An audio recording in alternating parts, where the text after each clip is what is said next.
Hello students, drawing theory RBSC channel में आपका स्वागत है। आज मैं आपको राजस्थान माध्यमिक शिक्षा बोर्ड पाठ्यक्रम की कक्षा 12th विषय चित्रकला अध्याय 3 राजस्थानी लघु चित्र शैलियों को पढ़ाऊंगी। स्टूडेंट्स, ये जो अध्याय है राजस्थानी लघु चित्र शैलियाँ, इसमें से बोर्ड परीक्षा में 3 अंकों के प्रश्न आते हैं। तो मैं अब आपको ले चलती हूँ इस अध्याय की तरफ, राजस्थानी लघु चित्र शैलियों के भाग 1 की तरफ। विद्यार्थियों, अध्याय थोड़ा लंबा है, उसको सरल बनाने के लिए मैंने इस अध्याय को 3 भागों में बांटा है। तो अब मैं ले चलती हूँ आपको भाग 1 की तरफ, राजस्थानी लघु चित्र शैलियों का भाग 1। अध्याय को पढ़ने से पहले मैं आपको समझा दूं कि ये लघु चित्र क्या होते हैं। तो लघु चित्र कह सकते हैं हम छोटे आकार के कागज पर या किसी अन्य धरातल पर बारीक व महीन रेखांकन द्वारा वर्णनात्मकता से चित्रण करना लघु चित्र शैली कहलाता है। सरल भाषा में हम इसे इस तरह से समझेंगे कि कोई भी छोटा कागज है या कोई भी कपड़ा है, किसी छोटे आकार के कागज पर बारीक बारीक रेखांकन द्वारा बहुत ही डिटेल में चित्र बनाना लघु चित्र शैली कहलाता है। इसके उदाहरण हम देख सकते हैं राजस्थानी चित्र शैली, पहाड़ी चित्र शैली, मुगल और दक्षिणी चित्र शैली। ये चारों ही शैलियाँ लघु चित्र शैलियाँ हैं। अब मैं ले चलती हूँ आपको राजस्थानी जो चित्र शैली को जो हमारा अध्याय का नाम है, तो राजस्थानी शैली के उद्भव एवं विकास की तरफ। इसकी शुरुआत कब हुई? तो राजस्थानी शैली का उद्भव एवं विकास 17वीं से 19वीं सदी तक माना जाता है। डॉक्टर आनंद कुमार स्वामी ने अपनी पुस्तक राजपूत पेंटिंग्स के अंतर्गत राजस्थानी शैली का वर्णन किया और राजपूत शैली को 2 भागों में विभक्त किया। अपनी पुस्तक राजपूत पेंटिंग्स के अंतर्गत एक पुस्तक लिखी जिसमें उन्होंने राजपूत पेंटिंग्स के बारे में लिखा और राजपूत पेंटिंग्स को 2 भागों में क्षेत्र के हिसाब से बांटा। राजस्थानी राजाओं और राजपूत राजाओं के संरक्षण में पली और पनपी चित्र शैली राजस्थानी शैली, और पहाड़ी राजपूत राजाओं के संरक्षण में पनपी चित्र शैली पहाड़ी शैली। अब मैं ले चलती हूँ आपको राजस्थानी शैली की तरफ। राजस्थान में राजपूत राजाओं के संरक्षण में पल्लवित एवं पोषित कला शैली राजस्थानी चित्र शैली कही जाती है। अब 7वीं से 12वीं सदी तक भी राजस्थान में चित्रकला का विकास हुआ था। यह चित्र शैली अपभ्रंश शैली से प्रभावित दिखाई पड़ती है। 17वीं सदी से पूर्व भी राजस्थान में चित्र शैलियाँ या चित्र बनते थे, लेकिन वह चित्र आज के रूप में नहीं थे, बल्कि वह अपभ्रंश से प्रभावित दिखाई पड़ते थे। यह चित्र इतने उच्च कोटि के नहीं थे जैसे अब है, उसमें अपभ्रंश शैली की कमियां उसमें दृष्टव्य होती है। अब मैं ले चलती हूँ आपको आगे। राजस्थानी शैली का प्रारंभ मेवाड़ से हुआ। सबसे पहले राजस्थानी शैली की शुरुआत मेवाड़ से हुई। राजस्थानी कला का वर्गीकरण क्षेत्रीय विशेषताओं के आधार पर किया जाता है। जो राजस्थानी चित्र शैली है, हम उसको 4 भागों में बांटते हैं, उनके केंद्रों के हिसाब से, उनको अलग अलग क्षेत्र के हिसाब से। तो उनको 4 भागों में बांटा गया है: मेवाड़ शैली, मारवाड़ शैली, हाड़ौती शैली और ढूंढाड़ शैली। अब ये जो मेवाड़ शैली वो किन किन स्थानों पर, किन किन केंद्रों पर विकसित हुई, उसमें है उदयपुर, नाथद्वारा और प्रतापगढ़। इसी तरीके से मारवाड़ शैली है, उसके मारवाड़ के जो अलग अलग ठिकाने थे या अलग अलग जो राजवंश थे, उसमें से जोधपुर, बीकानेर, किशनगढ़, नागौर और सिरोही। इसी तरीके से हाड़ौती के पास चलते हैं। हाड़ौती शैली में कोटा, बूंदी और झालावाड़, ये यहाँ के केंद्र हैं जो हाड़ौती शैली के अंतर्गत आते हैं। इसी तरीके से आगे है मेवाड़ शैली। ढूंढाड़ शैली। ढूंढाड़ शैली में जयपुर, उनियारा, अलवर और शेखावाटी। अब मैं आपको ले चलती हूँ मेवाड़ शैली की तरफ। इस वीडियो में हम मेवाड़ शैली को पढ़ेंगे और मारवाड़ शैली को पढ़ेंगे। उससे अगला जो नेक्स्ट वीडियो है राजस्थानी लघु चित्रण शैलियाँ भाग 2, उसमें हम मारवाड़ शैली की 2 अन्य शैलियाँ जैसे किशनगढ़ और बीकानेर चित्र शैली, उसके अलावा हाड़ौती की कोटा, बूंदी और ढूंढाड़ चित्र शैलियों को पढ़ेंगे। तो आप इस वीडियो को देखने के बाद पूरे अध्याय को समझने के लिए अगला जो वीडियो है उसे ज़रूर देखें। तो अब मैं ले चलती हूँ आपको मेवाड़ शैली की तरफ। तो यह शैली राजस्थानी शैलियों में प्राचीनतम शैली है। सबसे पुरानी शैली मेवाड़ शैली है। इसका समय 16वीं सदी से 19वीं सदी तक है। यहाँ के संरक्षक शासक उनमें है महाराणा सांगा, उदय सिंह, अमर सिंह, करण सिंह, जगत सिंह और महाराणा प्रताप। अब स्टूडेंट्स जब भी किसी चित्र शैली की बात करेंगे, जैसे मेवाड़ शैली की बात कर रहे हैं या मारवाड़ की बात कर रहे हैं या किशनगढ़ की बात कर रहे हैं, बीकानेर, इसी तरीके से बूंदी, कोटा, उन सभी जो शैलियों के वर्णन के समय मैंने इस तरीके से बिंदु बनाए हैं कि शैली का समय क्या है, उसके संरक्षक शासक कौन है, यहाँ पे जो आकृतियाँ हैं, जो पुरुष आकृतियाँ और महिला आकृतियाँ किन किन विशेषताओं के साथ बनी हुई है, इन शैलियों में वस्त्र कैसे हैं, यहाँ की प्रकृति का अंकन कैसा है, यहाँ के चित्रों में विषय कौन कौन से प्रयोग किए गए हैं और यहाँ चित्रकार कौन है। इस तरीके से हर चित्र शैली के मैंने वर्णन आपको बताया है। इस अध्याय में से बोर्ड परीक्षा में 3 अंकों के प्रश्न आते हैं और ये देखा गया है पिछले 2 वर्षों में बोर्ड के पेपर में कि इस अध्याय में से एक ही प्रश्न आया है और वो 3 नंबर का आया और वो वर्णनात्मक आया है। तो मैंने उसी पैटर्न को फॉलो करते हुए आपके लिए इस वीडियो को इसी तरीके से तैयार किया है कि आप बिंदुवार इसको अध्ययन करें और इन्हीं बिंदुओं के साथ आप परीक्षा में लिखें और अच्छे से अच्छे अंक प्राप्त करें। अब मैं ले चलती हूँ आपको मेवाड़ शैली की तरफ। यह शैली राजस्थानी शैलियों में प्राचीनतम शैली है। समय 16वीं से 19वीं शताब्दी। संरक्षक राजाओं में यहाँ पे ये इतने सारे जो राजा हैं, सभी राजाओं ने जैसे सांगा, उदय सिंह, अमर सिंह, करण सिंह और जगत सिंह ने मेवाड़ शैली का विकास किया। आगे मैं ले चलती हूँ यहाँ का स्वर्ण काल की किस शासक के काल में सबसे ज़्यादा मेवाड़ शैली का विकास हुआ। वो है महाराणा जगत सिंह के काल में मेवाड़ शैली का स्वर्ण काल कहा जाता है। अब जो जगत सिंह था उसके काल में उदयपुर में किस तरह की शैली का विकास हुआ, उनके चित्रों के विषय क्या क्या थे। तो वल्लभ संप्रदाय से प्रभावित कृष्ण व राधा के जीवन से संबंधित घटनाओं को विषय के रूप में अंकित किया गया। अब मैं ले चलती हूँ इनके मुख्य कौन कौन से विषय थे। तो उदयपुर में जो चित्र शैली विकसित हुई जो जगत सिंह के काल में थी, वहाँ पे भागवत पुराण, गीत गोविंद, सूर सागर, रामायण, ये सारे धार्मिक ग्रंथ हैं। इन धार्मिक ग्रंथों के साथ साथ श्रृंगार प्रधान विषयों जैसे 12 मासा, रागमाला, नायक नायिका भेद इत्यादि को भी चित्रों में मुख्य विषय के रूप में चुना गया। इस तरीके से ये मैंने आपको उदयपुर जो चित्र शैली है, जो जगत सिंह के काल में चित्र शैली विकसित हुई थी, उसके विषयों के बारे में बताया। विद्यार्थियों, अब मैं आपको एक और बिंदु समझाना चाह रही हूँ कि जितनी भी चित्र शैलियाँ हैं उनमें राजस्थानी जो चित्र शैलियाँ हैं उनमें मुख्य रूप से कृष्ण राधा को चित्र जरूर किया गया है। साथ ही साथ भागवत पुराण, रामायण, महाभारत का तो कम है, मुख्य रूप से रामायण का चित्र यहाँ पे खूब हुआ है।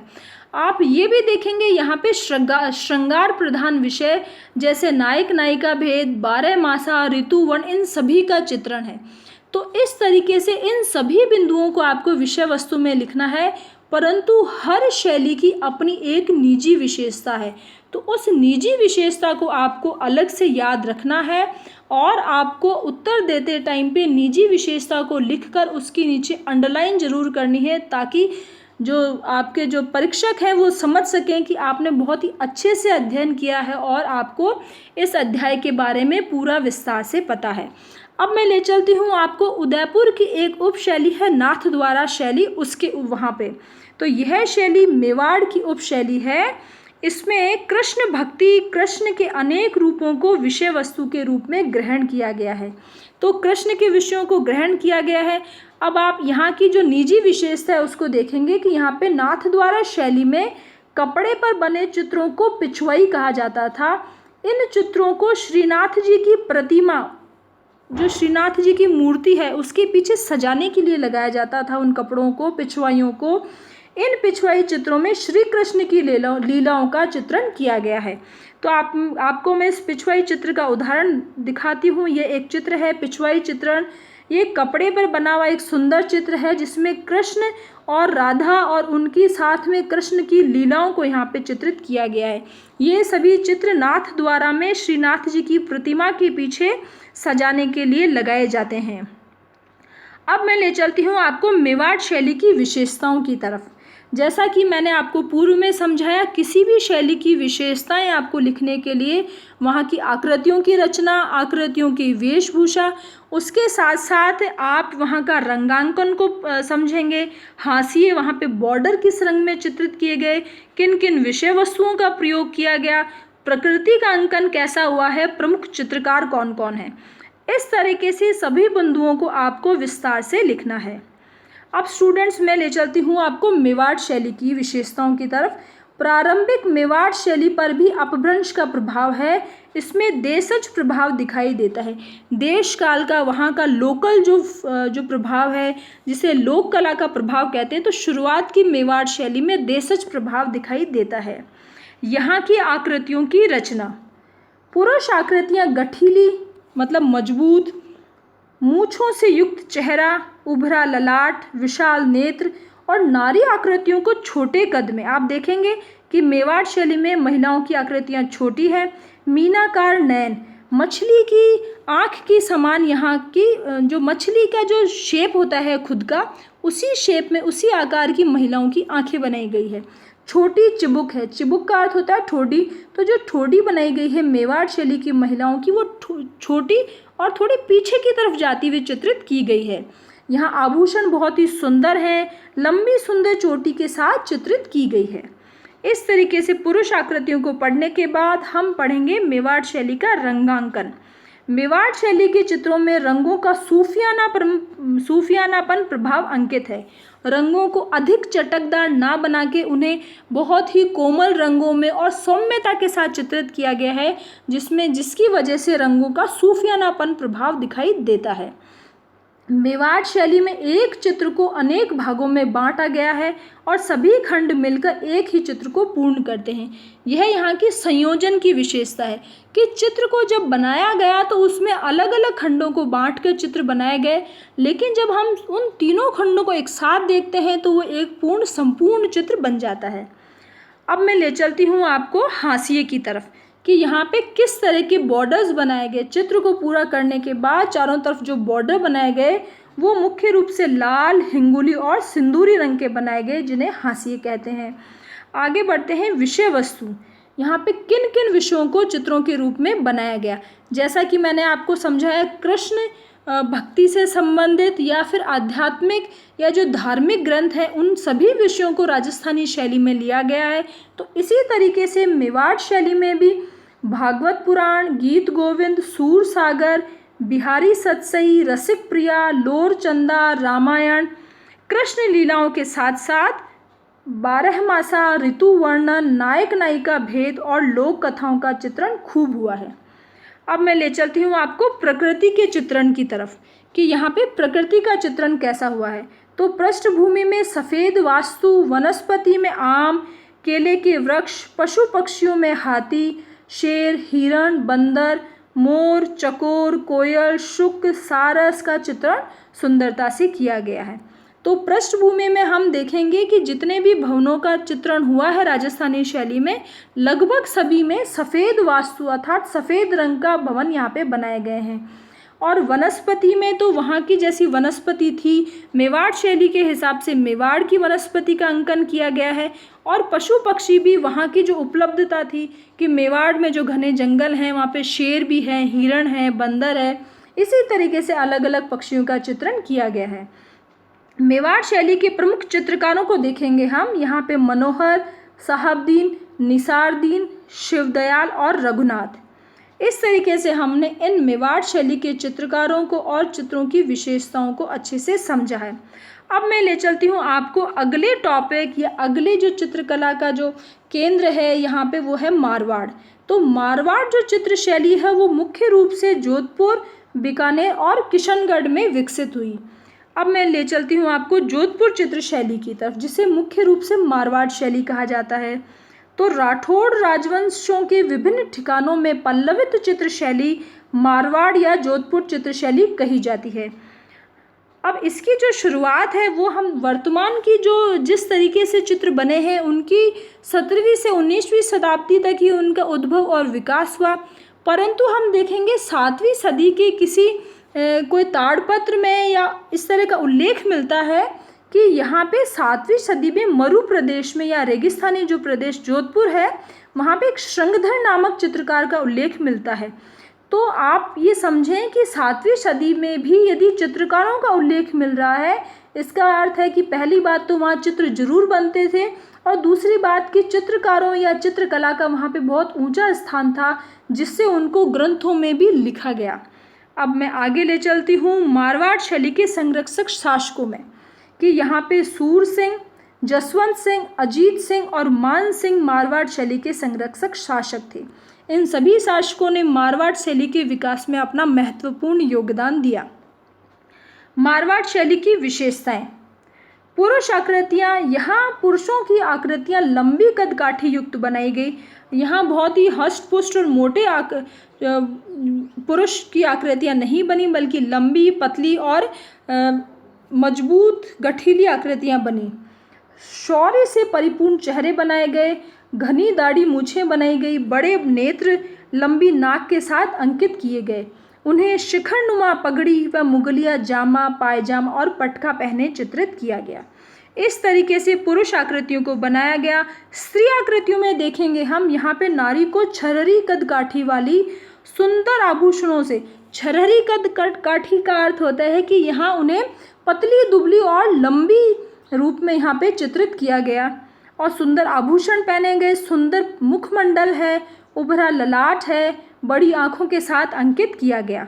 नारी के कपोलों पर तक झूलती सर्पाकार अलकावलियाँ, जो नारी का जो चेहरा है उसके ऊपर बालों की लटों को बहुत ही सुंदरता से अंकित किया गया है। अलकावलियाँ हम कहेंगे बालों की लटों को, जो सर्पों के रूप में कपोलों पे का अर्थ है कि गालों के ऊपर झूलते हुए बहुत ही सुंदरता से अंकित की गई है। वस्त्रों में राजस्थानी लहंगा, तंग कंचुकी, पारदर्शी ओढ़नी में झांकती हुई लाल फूलों से युक्त वेणी से स्त्री देह को सुंदरता से चित्रित किया गया है। इस तरीके से बहुत ही पतली, दुबली, छरहरी काया वाली यहाँ पे स्त्री आकृतियाँ बनी है। बहुत सुंदर वेशभूषा है और जब उनकी जो आभूषणों के साथ साथ उनके जो केश हैं उनको बहुत ही लंबी चोटी के द्वारा, वेणी का अर्थ होता है चोटी के द्वारा, जिसमें लाल फूल गुंथे हुए हैं, इस तरीके से स्त्री देह को बहुत ही सुंदरता से चित्रित किया गया है। अब हम आएंगे यहाँ के हाशिए, कि ये जो चित्र शैली है यहाँ पे हाशिए कैसे बने, बॉर्डर्स कैसे बने। तो यहाँ पर भी लाल रंग से हाशिए चित्रित किए गए और पीले रंग से उन्हें सीमांकित किया गया। लाल रंग से हाशिए बनाकर और उनको बाहर से, उनको जो बॉर्डर या कह सकते हैं हम, उनकी बाहर की जो आउटलाइन है वो पीले रंग से सीमांकित कर दी गई। अब आगे बढ़ते हैं यहाँ की प्रकृति पे। जैसा कि मैंने पूर्व में भी बताया था कि जिस शैली में वहाँ पे जैसी प्रकृति थी, मेवाड़ शैली में सब हरा भरा था, उसी तरीके से जो मारवाड़ शैली में यहाँ पे मरुस्थल है, यहाँ रेतीली टीले हैं, उन सभी का प्रभाव उनकी चित्रों में दिखाई देता है। पशु पक्षियों में भी, जैसे पशु यहाँ पे मारवाड़ शैली में जैसे ऊँट है, और जो जानवरों में जैसे कुत्ते हैं, घोड़े हैं, और पक्षियों में यहाँ पे तीतर, बाज, इसी तरीके से उन्हीं पशु पक्षियों या उसी तरह की प्रकृति को अंकित किया गया जैसे उस क्षेत्र में पाए जाते हैं। तो पृष्ठभूमि में सफ़ेद रंग से वास्तु एवं मरुस्थलीय प्रभाव है, प्रकृति में वनस्पति है, पशु पक्षियों में ऊँट, घोड़े, हिरण, मयूर, कौवे, खरगोश, तीतर, बाज को प्रधानता से अंकित किया गया है। तो इस तरीके से आगे आएंगे हम यहाँ की विषय वस्तु की तरफ। विषय वस्तु में यहाँ पे धार्मिक जो ग्रंथ थे उनके ऊपर भी चित्र बने, जैसे दुर्गा सप्तशती, रामायण, शिव पुराण और कृष्ण विषयक चित्रों के साथ साथ रागमाला, ऋतु वर्णन, कामसूत्र, नायक नायिका भेद, 12 मासा, ढोला मारू, मूमल दे निहाल दे, उजला जेठवा, पाबूजी, हड़बूजी, नाथ पंथ आदि विषयों को चित्रों में अंगीकार किया गया। अन्य जो विषय हैं जैसे धार्मिक ग्रंथों के विषय, वो तो लगभग सभी में पाए जाते हैं, जैसे कृष्ण विषयक चित्र या फिर रामायण के चित्र और गीत गोविंद, इनके साथ साथ ऋतु वर्णन, नायक नायिका भेद, बारहमासा भी पाया जाता है। लेकिन ये जो ढोला मारू है, मूमल दे निहाल दे, उजला जेठवा, पाबूजी हड़बूजी, नाथ पंथ, ये सब जो है वो ये जो मेवाड़ शैली की इनकी निजी विशेषता है कि यहाँ पर सिर्फ इन्हीं जगह यहाँ पे इन चित्रों का चित्रण किया गया। तो इस तरीके से यहाँ की विषय वस्तु में, निजी विशेषताओं में मूमल दे निहाल दे, उजला जेठवा, पाबूजी हड़बूजी, नाथ पंथ और उसके साथ साथ ढोला मारू, इनको विशेष रूप से चित्रित किया गया। दुर्गा सप्तशती और शिव पुराण के चित्र भी जोधपुर शैली या मारवाड़ शैली में ही बने। यहाँ ये जो चित्र हम देख रहे हैं, इस चित्र का नाम है ढोला मारू का चित्र, और ये ढोला मारू का चित्र जोधपुर शैली में या मेवाड़ शैली में बना हुआ चित्र है। इसमें देखेंगे आप ऊंट को बहुत ही गतिपूर्ण मुद्रा में गर्दन ऊपर करते हुए बहुत ही स्वाभाविकता से चलते हुए या दौड़ते हुए चित्रित है। और आप देखेंगे यहाँ पे ढोला और जो मरवण है, इन दोनों को एक दूसरे से बात करते हुए, प्रेमालाप करते हुए यहाँ पे इनको चित्रित किया गया है। पीछे आप देखेंगे मरुस्थलीय प्रभाव लेते हुए यहाँ पे ऊंचे टीले का अंकन है। पीछे यहाँ पे सफ़ेद या पीले रंग से यहाँ पे रेतीला प्रभाव दर्शाने का प्रयास किया गया है।